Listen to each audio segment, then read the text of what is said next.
you got to realize that whatever you're doing, you're competing with somebody. What is it that gives you an advantage over your competition? Whatever you're good at, try to be great at it. And if you're great at it, good things will happen. Maverick Podcast. I'm far from average. That's why I had to come sit down and chop it up with DJ Maverick. They know my name from coast to coast and even in Dallas. I use my talent when I'm faced with a challenge. Gratitude strength is my magnet. Close your eyes and imagine. If you can see it in your mind, then you can have it. Maverick Podcast. Welcome, ladies and gentlemen. You could have been anywhere in the world, but you're here with us. This is the Maverick Podcast. I'm your host, DJ Maverick. Today we have another rock star in the building. We have singer-songwriter, the one and only Cameron Durand. Welcome to the podcast. Doing, man. Man, it's nice to have you back. I feel like, you were here repping the group 778. Yeah, for sure. Right, but I feel like we didn't get to deep dive into everything, right? So yeah. I've been looking forward to it, but before we do, for the 1% of the people out there that don't know who you are, tell us a little bit about yourself. Yeah, my name is Cameron Durand. I am a singer-songwriter. I would say more of a songwriter than a singer. Okay. R&B music. I've done a little bit of everything, as far as like musical styles. I try not to stay in the box, but at this moment, it's R&B. Yeah. Yeah. We were kind of catching up before the cameras went on. Mm-hmm. You've been busy. Yeah, right? Man. Yeah. You've been working on a lot of stuff. Yeah. Tell me just, a few of the things that you've been involved since the last pod. Yeah, so we had a couple of events, one at the ACM in February, another event that we had at ICE Event Center. Okay. We've been busy making content. Yeah. Working on the album, putting up the finishing touches on it, which is dropping soon. So, yeah. Definitely. How are those performances going? Is the vibe there? The people are showing up. They're supporting R&B, or yeah. It's more like a family type thing. Like we feel really connected to the people that support us, and so it doesn't feel like a show. It feels like art, and people get to experience. You've got like regulars that kind of go through all your shows and everything. Yeah, people are starting to come through. That's awesome. It's a good sign. How are you able to do that? How are you building this community? Well, we're very personal, like we're not standoffish. Yeah. When we was doing the Backyard Symphonies last year, I was at the door. Okay. You know what I mean? Like taking people's tickets. Really? And so we try not to create this us them vibe. It's just like, come out, let's have a good time. Let's have no tripping or just, we just out here expressing art and y'all having a good time. Yeah, we were talking about some of the trends that I'm seeing out there. And I think that's definitely a trend that I'm seeing, is where there's a closer relationship between creators, artists, and their fan base, where it's kind of getting more access, right? How do you feel about that, where there's like less of a barrier and then you're just kind of there like, taking pictures, whatever, hanging out with them before the show or whatever. Yeah, how does that feel for you? I think it's how it should have always been. Yeah. Because especially if you're supporting somebody. But I come from a generation that you never saw the artists outside of concerts. Yeah. Or even at the show, right? Like they're hiding in the green room or the back, and then it's like curtains open, and then you see them, and then it's like, all right, thank you, have a good night. Right. They're out of there. Right. And so I think the being personal and just sharing time with people is like really cool. You get to know people. Yeah. And that's what it's really about. It's about community. It's not about, we're up here and you're down there and you just pay your money for a ticket and then, see you when I see you. Yeah. But how do you balance that, right? Because you do want to be an artist, you want to be professional, right? Yeah. So there is some time management. You do have to practice. You do have to talk to your band. You have to prep for the show. Yeah. So at what time are you like, hey, all right, guys, good hanging out, but I got to go do what I got to do. Well, I don't think we're at that level yet where we just got to do what we got to do. And I think that I guess sometimes when you get to a certain spot and you're super busy, then you may have to cut off conversations and stuff like that. But even then, I think that, it's not a balance. It's especially with the events that we're putting together. It's like, come on out, let's kick it. Yeah. These live performances, have they been focused around new music, or are you doing covers, or are there themes involved?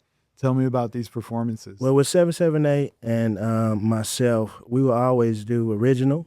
You know, we're not against covers, but we want to be able to express, you know, through the music. So we got me, Cooley High, Sky Webster, Rachel Black. And every time we put together an event so far, we've only done original music. Perfect. And so y'all pick up those projects too. Rachel Black, Cooley High, and we working on Sky Webster's right now.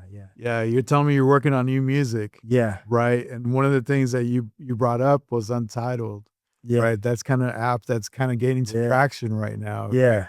Tell me, what's that been for you as far as Untitled and how you're leveraging that as a new tool? Yeah. So you can see who listens to the track, how many times. I think it gives you some good data, especially for, you know, family and friends and who, you know, you share the app with. You can say, people are liking this song, you know. And you were telling me, like, it's exclusive, right? So you have to, like, text somebody a link if you want, I guess, right? Yeah. It can be open, but then you can also share, like, a private link type of thing, right? Yeah, and so you can have it where only, you know, whoever you want to listen to it, have the access to listen to it.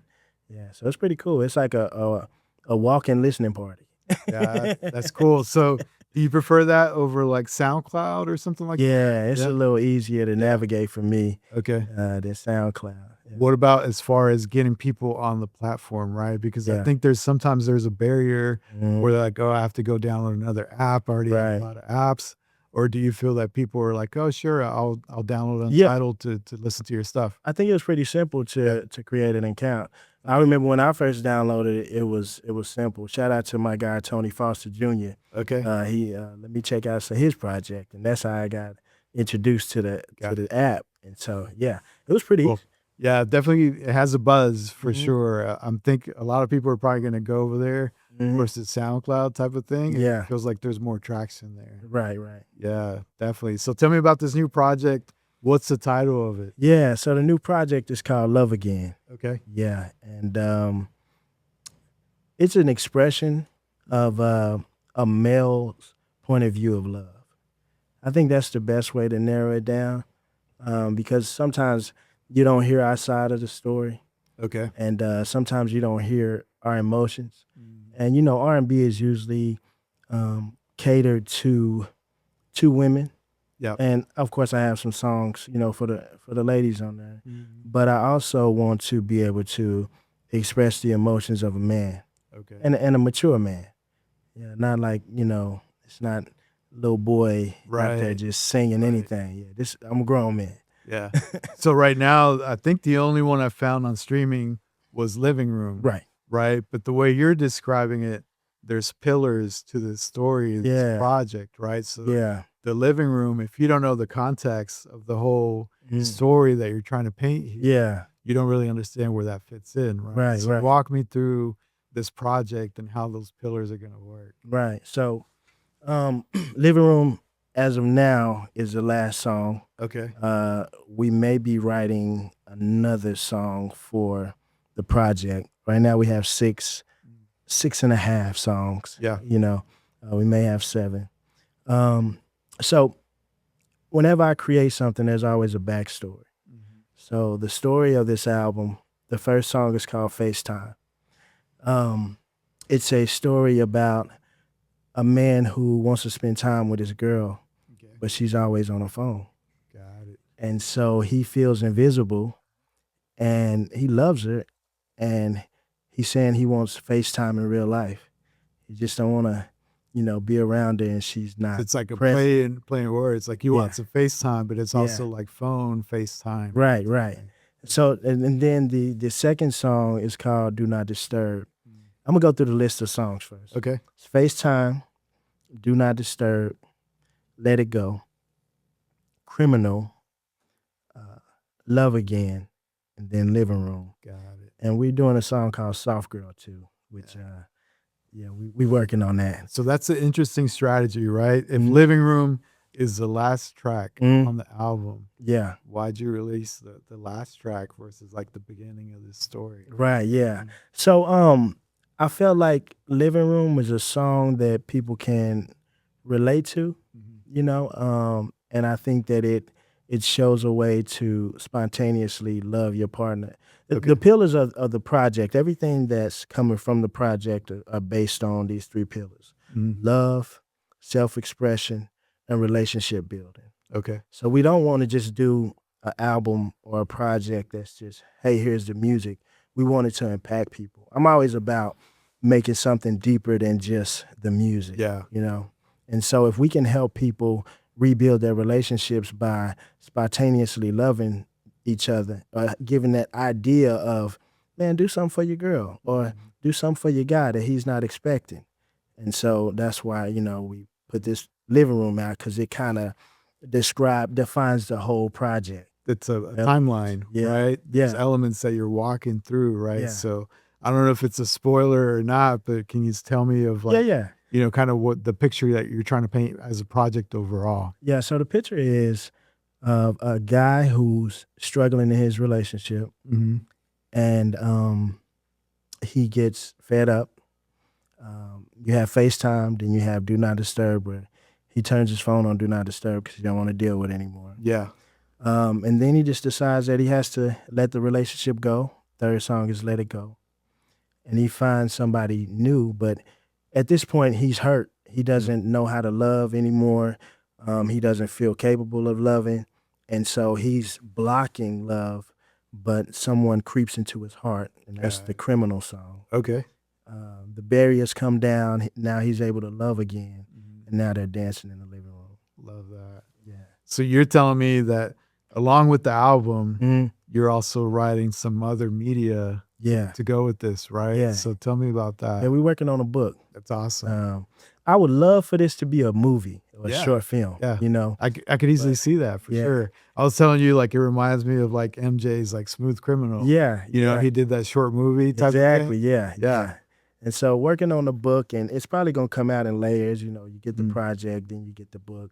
Okay. And then if we find time to actually film, we're going to do some videos for sure. But to film an actual short film, just another part of the media of self-expression.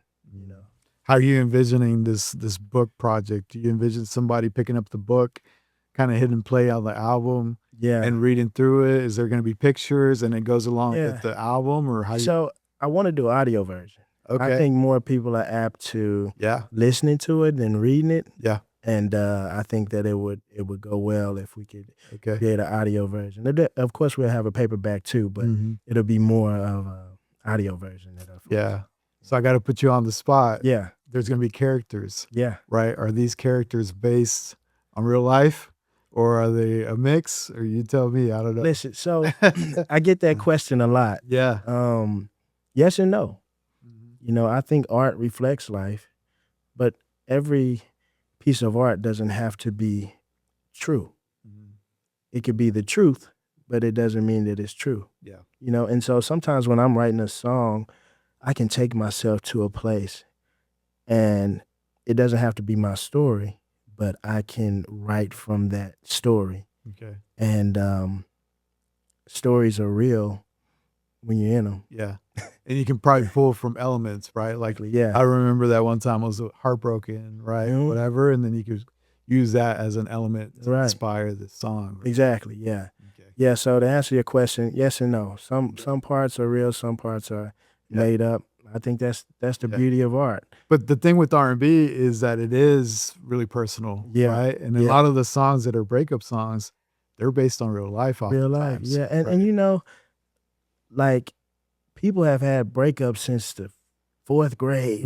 Love is always been a part of your life, and the pain of love has always been a part of your life. So I think that you can always pull from something. You can pull from a story that's relatable to somebody. Okay. Some people still thinking about their middle school girlfriend, Right. she could have been the one, and they've been married for 15 years. But that's just the reality of how powerful love is, and how powerful pain is. Do you try to avoid just putting real personal stuff in your lyrics, or you just try to avoid it, or what? Well, no. Okay, so again, I feel like some things are true, but they're not necessarily the truth. Okay. So if I write about it, it doesn't necessarily mean that it happened to me. But again, when I get into the story, it's happening to me. The made up story. Like sometimes songs will bring me to tears, and I'm thinking about a situation that I haven't even been through. Yeah. But I'm thinking about the situation so deep that I can feel every emotion. And here's what I try to do when I write music, is I try to put emotions into words, which is really impossible. You can't really tell somebody how much you love them, right? And so you can't really tell somebody how much you're hurt, but if you can grab the deepest parts of those emotions and be able to express them in a small way, somebody's going to be like, I felt that too, Right. at one point, you know? And so, stories are real to me. So, Yeah, that's incredible. How are you envisioning the rollout for this? You already have the whole project put together, and you're just kind of teasing it right now? Or we're going to release the whole project. Okay. We are doing a listening party May 2nd. It's invite only. Awesome. I'm inviting you right now. Perfect. Yeah. And so, Cool. but we're just going to try to get some data from that, and we're planning on releasing the project the following Monday. Okay. Yeah. So, which is, I think it'll be Cinco de Mayo. Oh, But don't hold us to that. But yeah. yeah. So tell me about this listening party. Where is it going to be at, and Yeah. what type of vibe or what type of Right. setting are you trying to set for this, right? Yeah, so we're going to have it at Queen of Sheba on the north side. And the setting is just going to be describing each song. Again, it's a part of the pillar. Yeah. This will be self-expression side of it from a male point of view Okay. of love. And so also it'll be relationship building. And so hopefully the people that we invite, we can encourage them to keep going in their relationships and love each other, you know? And so, it's going to be a cool time, basically be breaking down each song to get a deeper understanding of what the song is about. Are you going to have a dialogue like, in between songs and Yeah. say, okay, well, this next track, this is the headspace that I was in. Exactly. And this is how this incorporates with the project overall, that, Yeah. that sort of thing. Yeah. Yeah. And we also working on a podcast Okay. to just talk about Cool. love from a male perspective. Yeah. Yeah. Because I think oftentimes people think that males, I guess, they don't know how to express themselves. Mhm. And oftentimes it's because we've been raised that way, right? Yeah. Where it's like, you're a guy or whatever, you're supposed to be strong, you're not supposed to cry, you're just supposed to express those emotions, right? Right. Yeah. And I think in some ways we are supposed to be strong, but I do think that the reason that we struggle so much is we holding too much in, Right. you know? And Yeah. I think that's what music does. Music allows you to express what you feel without saying it, you know? And when you relate to it in a way, it's like, yeah, that's me. Yeah, I done been through that before, you know?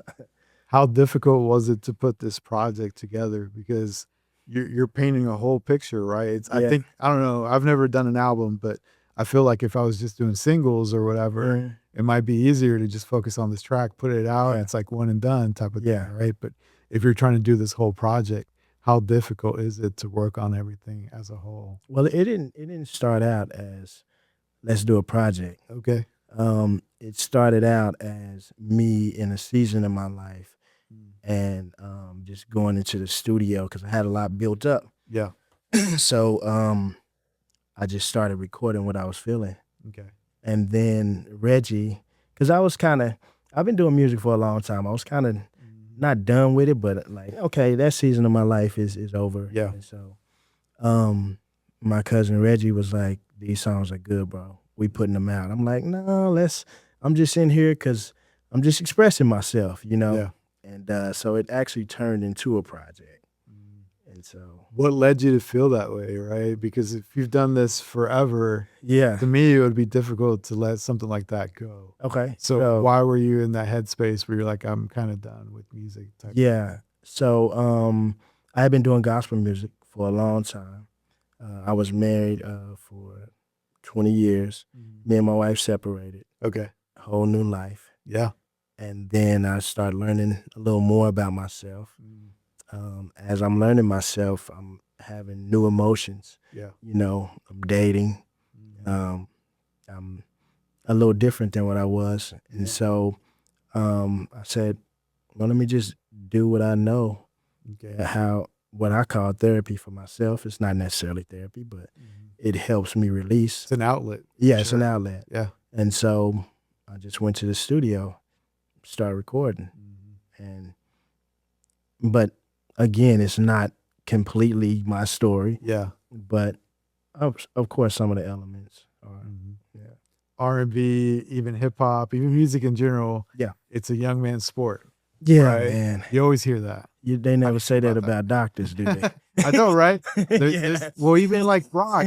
Yeah. Rock, you see like these like legendary bands like the Yeah. Rolling Stones or whatever. Yeah. They tour forever.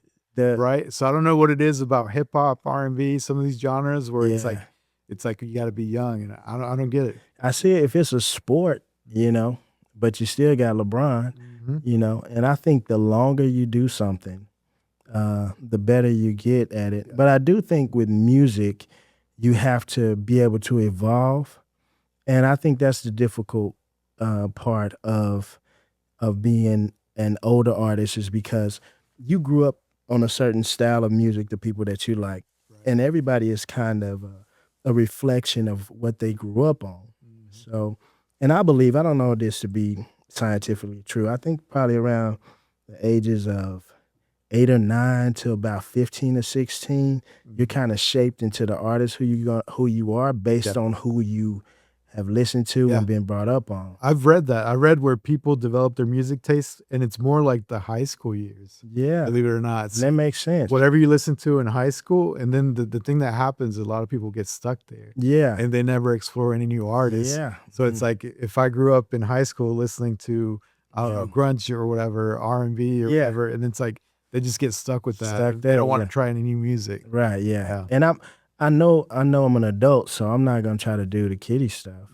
I do think that there's the R&B sound, the 90s R&B sound is coming back around. Yeah, we were talking about that. Yeah. That's pretty funny, right? Yeah. Like the trend now for sure is 90s samples and even the 90s sound. Yeah. 90s dress too. Yeah. So I'm gonna ride the wave. Yeah. Because I know I can do You're that. like, I've been doing this, right? Yeah. Yeah. So how do you feel about, when you hear that, like, music, R&B is sort of like a young man's sport thing? I mean, I love music, man. Yeah. Like, don't put a limit on what I can do because I've been on the earth a little bit longer than others. Yeah. Like, who made up that rule? Like, I think music is such a powerful medium that you can't, what am I trying to say? You can't contain it. Right. Some people, they just have to create. And of course, you're not just only creating for yourself. So you have to be mindful of what's out there. Of course, I study what's out there, but I'm not, I want to have my own style. Yeah. And I just create. I don't let that bother me. And people have told me, they've told you. Yeah, man, you're too old to be doing this. You need to. Really? It's not going to work. And I'm past the part of it working. Yeah. I'm doing it because I like it. If it does work, it works. But I'm not trying to. I got a job. I'm not trying to.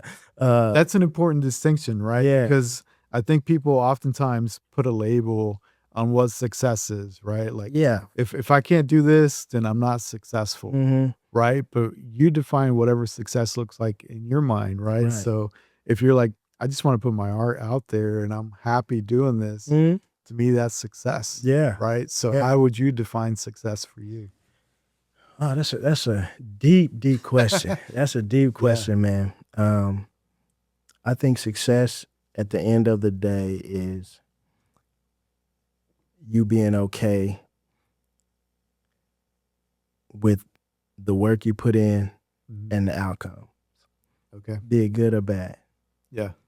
Because if you're breathing and can see and walk, you're successful, if you want to break it down that way. We always hear about the material things. The people that get them are not the happiest people in the world. Right. And so I think we chase the idea of success that we've created that may not be success. If you're in a good relationship, if your kids are good, if you're good, that's success, man. And if you're doing something that you love, you're successful. Yeah. That doesn't have a limit. I'm not hearing an age there. I'm not hearing. No, man. No. Yeah. So it's kind of funny that you always hear that. And I don't know why it's always hip hop, R&B, those type of genres. Yeah. But like I said, rock, even country, some of these other genres, like Willie Nelson's been doing it forever. For years. Rolling Stones out there forever. Right? And I do think that once you get a name for yourself, then you can kind of have a longer career. I'm more starting out on the R&B side. Yeah. I used to do R&B when I was a teenager. Okay. Then I got saved and started doing gospel. And now coming back out as an adult is starting over. So I think that may be the thing is like, why are you trying to do it now? Yeah. Do you feel like you have to pick a lane? Can you do both of those at the same time? Or do you think if you're doing gospel, you have to do gospel? You can't really do anything else? I used to think that you couldn't do both. But now that I got older, I think that, a love song is God-created love. Yeah. You know what I mean? And when I say I used to didn't think you could do both, actually I did feel like you could do both, but there was a side of the raunchy stuff that was kind of like, I don't think you should do that and gospel because it would be like a mix that really doesn't make sense. And even now, I don't ever really want to go that route. Okay. To where it's raunchy. I think I can have a lane for clean R&B. Yeah. And it's definitely needed, right? If you think about some of these 90s big bands, right? Yeah. Boyz II Men or whatever, right? That type of music where it's just like, basically I love this girl or whatever and telling her how much you love them. Like, and love is on the rise, huh? Yeah. Yeah, love is coming back. I don't know how you feel, but I feel like music, there's a lot of like blending of genres and blurring those lines. Where you don't know if this is R&B, you don't know if this is hip hop, you don't know if it's pop. They're pulling elements from everything. I love it. You like that? I don't think that there should necessarily be a genre. I think that music is a feeling. Okay. And if that feels good where you mix this and that, then it's music. So what would you say to the haters where they're like, okay, Cameron, but like, how would you develop your sound? How are you going to develop your fans? Yeah. If you're saying there's no genre, there's no lane, how do you describe what you are as an artist to those fans, right? Yeah, so I say that, and there's always a formula that you have to stick into within a genre. But sometimes you can pull from other genres. Yeah. And so that's what I'm saying. Like, you can't do a rock album and then say it's R&B. Right. Like, it's not, you know? But you can pull some elements from R&B and put it in a rock song, and that might sound crazy. Yeah. You know what I mean? It might sound... Or an R&B song, and then you have like a guitar solo. Exactly. In the break or something. Right? Yeah. And so, I think that there's definitely lanes in it, but you can mix some stuff, but it's the feeling. If it feels good, then but you can't force good music. Yeah. It has to be good music. And that's the beauty of music to me, is that if you really think about it, it's magical. You have these melodies where they just everywhere, and they come to you, or you grab them. People don't really know what it is, and then you make something out of nothing, you know, and you put all these melodies and harmonies together, and boom, you have a tangible song that's started from nothing. 1000%. Yeah. Yeah. I think the other thing that I'm seeing, and I don't know if it's because people are getting older or they're just kind of like, want to party differently. Yeah. But I'm seeing a lot of day parties, a lot of pop-ups. Yeah. I'm seeing where people will have a DJ in a coffee shop. Yeah. Or they'll go perform in like an elevator. They'll go perform in somebody's house, somebody like grandma's living room all of a sudden, right? Are you seeing that where people are just like kind of creating their own pop-ups and then inviting their like sort of like super fans? Hey, come party with me. Right? That's what we're doing. That's what the Backyard Symphony is. We did that last summer.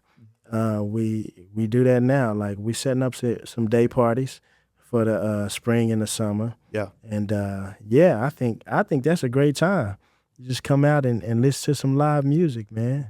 Are you able to get in the zone the same way? Because I feel like sometimes if you are used to being a musician, performing at night, performing at a club, performing a certain way, you feel different probably than if you're like in the daytime in a different setting, having to perform. Is it a different zone? Is it a different vibe? Yeah. How do you take it from a performance aspect? No, I think it's the same. I think it's like if you're doing a festival or something like that. Okay. I think if the music is, once that band starts hitting, that's when you feel it. And so, I think it's the same. Okay. Yeah.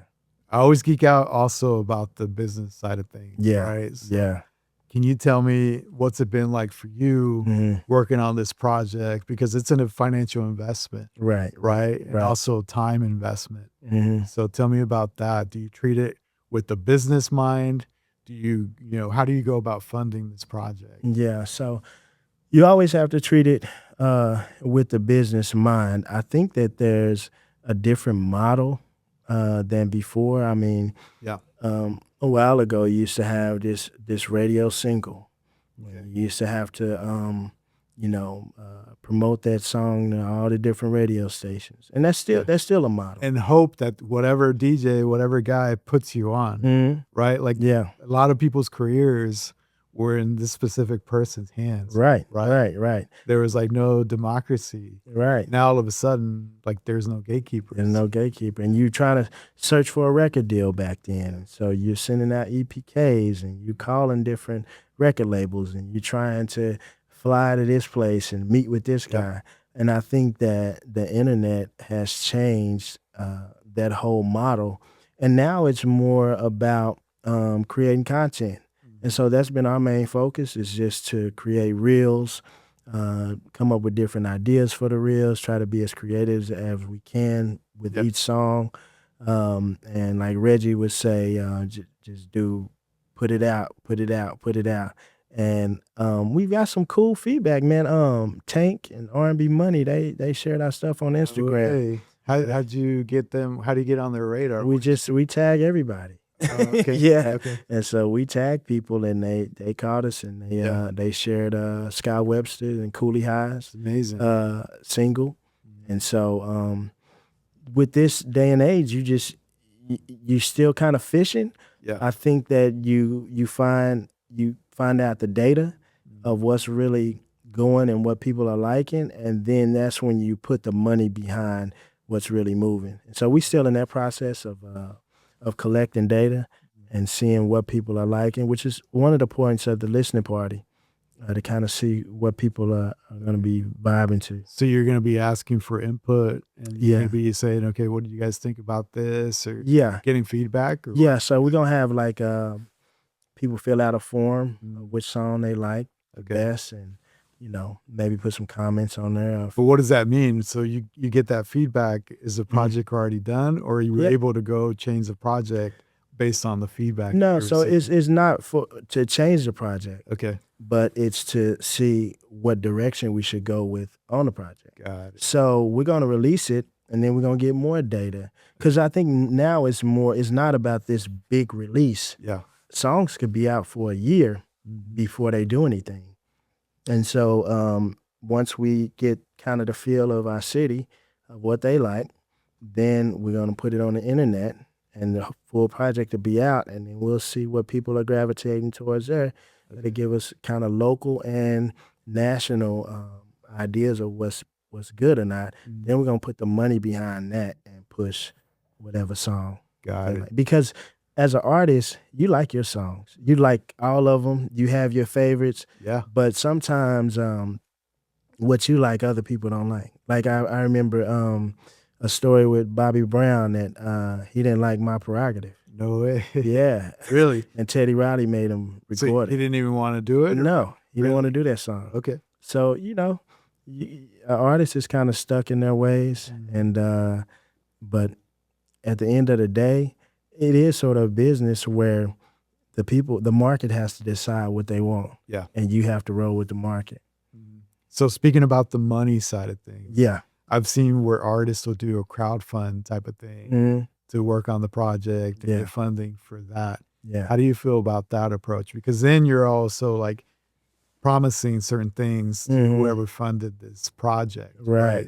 I don't know how you feel about that. Yeah, I think it's a good way to do it. I think that a lot of people don't realize that it takes a lot of money to push a project, and it's not a lot of return. Yep. Unless you get some type of deal that's a good deal, for one, or unless you create your own fan base and you're selling merch and you're selling different items. Yeah. And so I think people supporting you is a beautiful thing, because every artist needs it.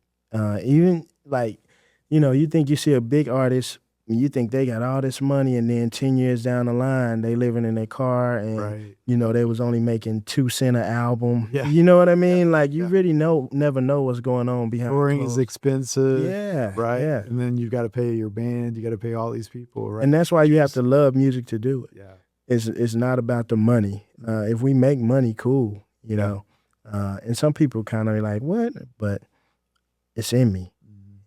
I think there's an interesting model that you can tap into, that crowdfunding, to where there might be different levels, and if you're at this level, maybe you get a shout out on the album. Yeah. Maybe you get more input, maybe you get exclusive merch, maybe you get exclusive access. I don't know. What do you think about experimenting with those different? We need to try. We really haven't. We looked into some different packaging options. We was gonna come up with a living room kit, and that'll be good for a crowdfunding type deal, to where it's like candles and champagne glasses and some chocolates and some oils or something. And have it kind of packaged up. Yeah. Little merch thing. I'm already brainstorming. So if it's the whole living room theme, maybe you find a cool living room. Yeah. And then you make it a date night and exclusive access to this. Like, that'd be kind of cool. Yeah, we thought about that too. Like, have like a drawing or something, and then sending people on a date. Yeah. That's pretty cool. Yeah. The other thing that you were mentioning, besides the music, you're also an entrepreneur. Yeah. Right. And I didn't even know that side of things. Right. Yeah. So tell me about your business. Yeah. My understanding is you create merch, you do prints, stuff like that. Yeah. Right? Cam's Print Shop. Okay. That's been around since 2008. No way. Yeah. But I've been doing silk screening for 25 years, maybe 26 years. Yeah. Okay. And so, man, I got a shop in Midwest City, and we create merch, and we create shirts for businesses, organizations, you name it, schools. We've been doing it. We've been doing everything. Yeah. Okay. How'd you gravitate towards that? Do you also have like a creative designer aspect side to you, to where you're like, okay, I'm also good at this? Yeah. How'd you get into that? Yeah, I can draw stick men, but I don't have a creative side when it comes to graphics and stuff. Okay. But I'm very detailed, and so I learned the silk screening trade, which you have to be kind of like a perfectionist. Yeah. And then I got into it, and I started making merch for myself, and then making merch for other artists, and then it kind of just turned into a business. Yeah. The funny thing about that whole print screen, everything, just like the music industry, it's evolved a bunch over time, right? So much that now there's a bunch of print on demands. You can just like, even use AI to design a logo or whatever, and it just prints it. How do you feel about that evolvement? I feel like it changed the whole industry. I'm still adapting. I bought me, it's called a director film machine. Okay. To keep up with the change. Yeah, because before you had like dedicated sort of screens. Yeah. You physically put the paint. Exactly, the ink, And so now, like you said, you can have AI create your design, and you can print it out on film and heat press it on a shirt in 15 minutes. So then at that point, you don't really have to have a template. You can just print one design, and the next shirt can be something completely different, or what? Yeah. Okay. That's exactly it. Yeah. So when it comes to the business side of things, what does that mean for that industry? If there's all these websites and everybody's like, you can do it cheap, you don't need a designer. Yeah. What does that do to the industry? You adapt or you die. And so it's a lot of people that are getting on that side of director film and creating, Shopify stores and Etsy's and selling sheets and Yeah, so it's changed the industry a lot.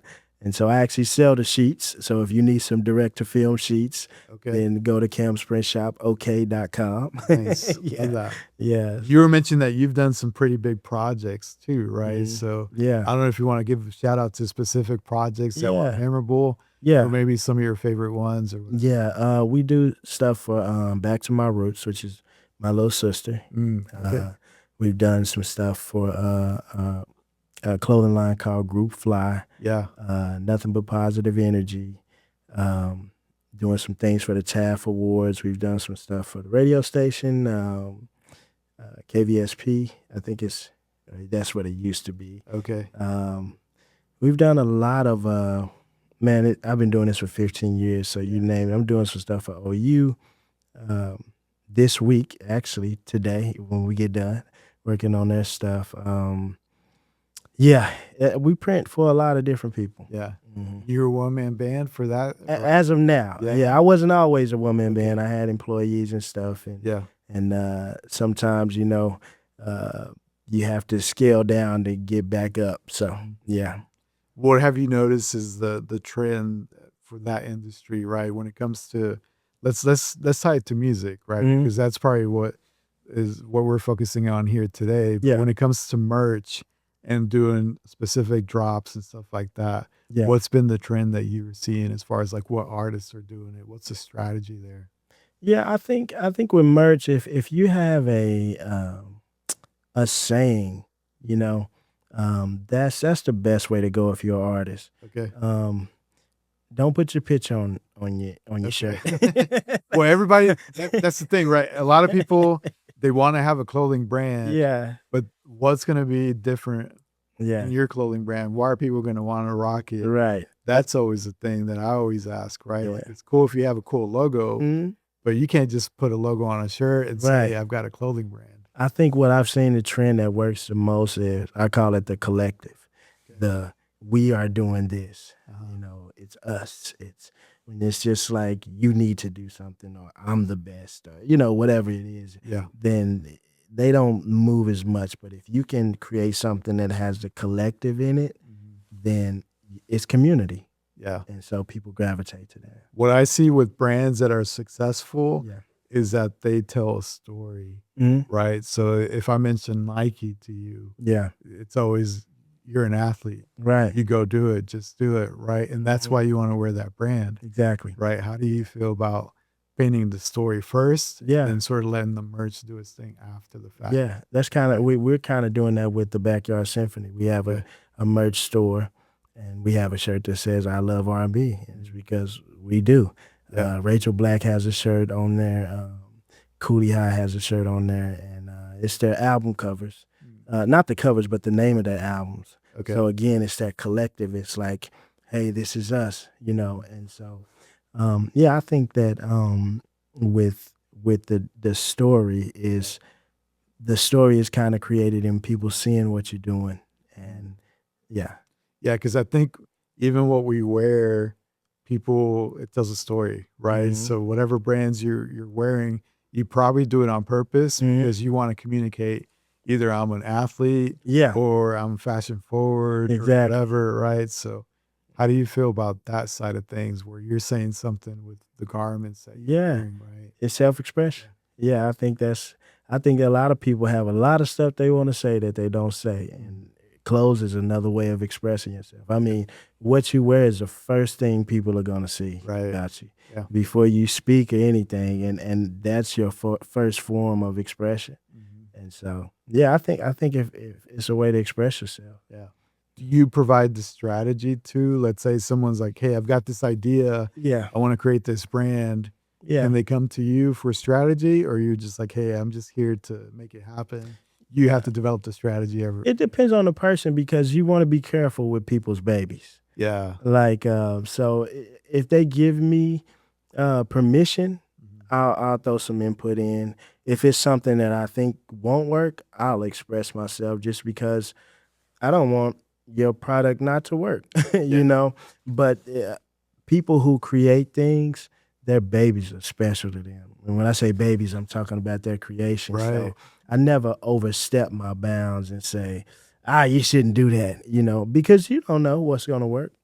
And some people, they have this vision and it's like, I know this is going to work and it'll work, And so, but yeah, if I see something that's really bad, I'm like, hey, let me take it to my artist and let him, do something to it. And then, yeah, if people want to know, I'm always willing to share. I have a program where we teach young kids how to print.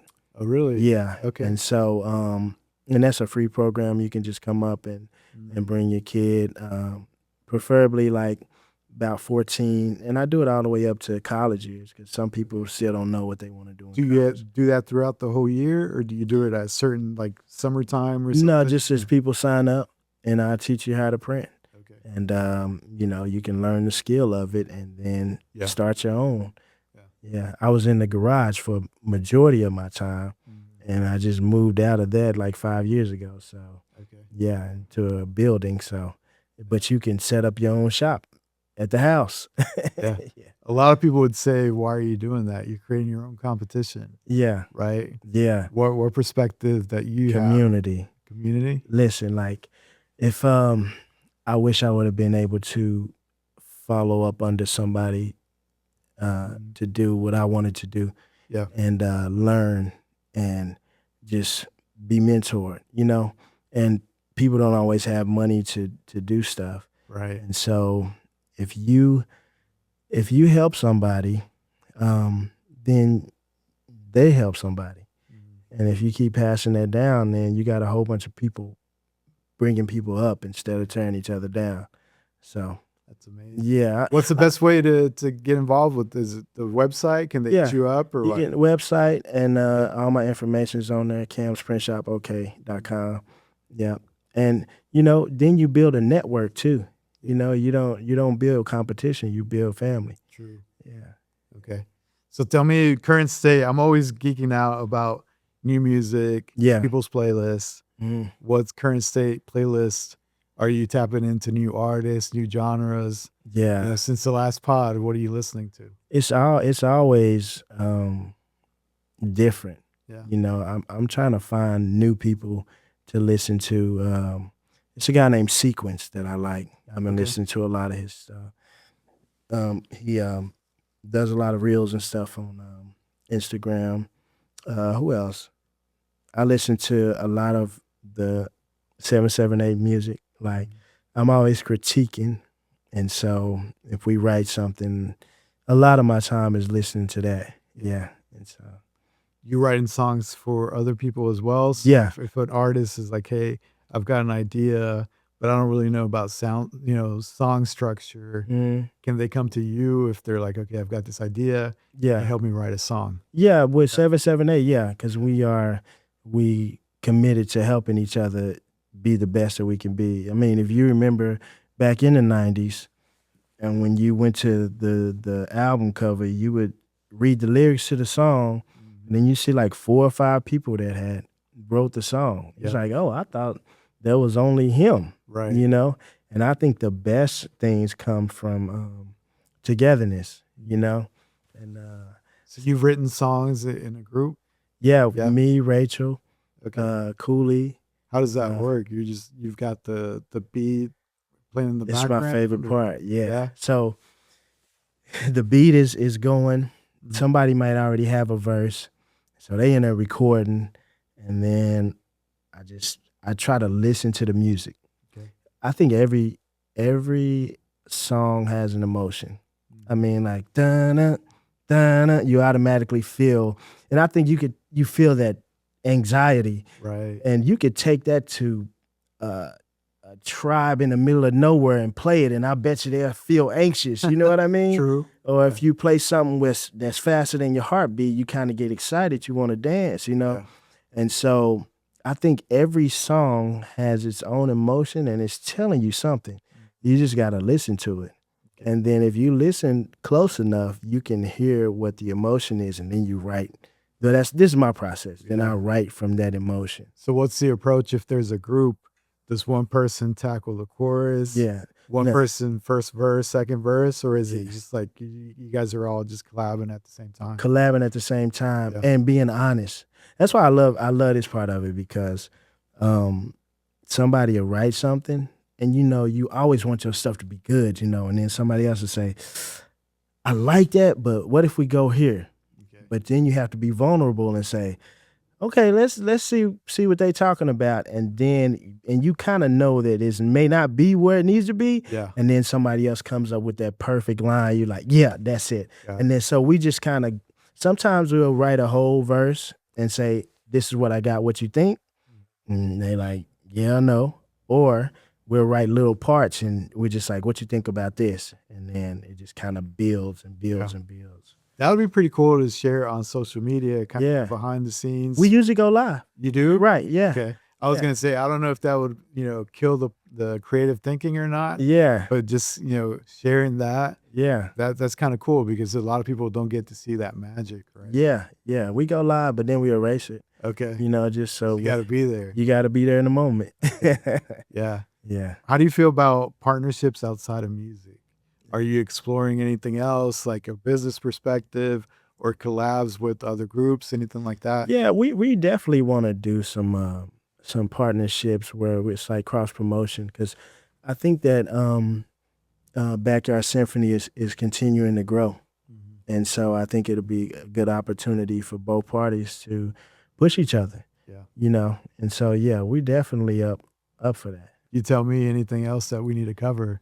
No, man, I think, again, express yourself, love each other, and build community. Yeah. Yeah. Once again, tell me about this album. What's the title? Yeah. Right now, people can go to Untitled. Is that the No. That's just for family and friends. Okay. Yeah. So so it'll be on all streaming platforms like Apple Music, Spotify, all of those things. The title is called Love Again. I'm Cameron Durand. Yeah. And we'll be dropping it early next month.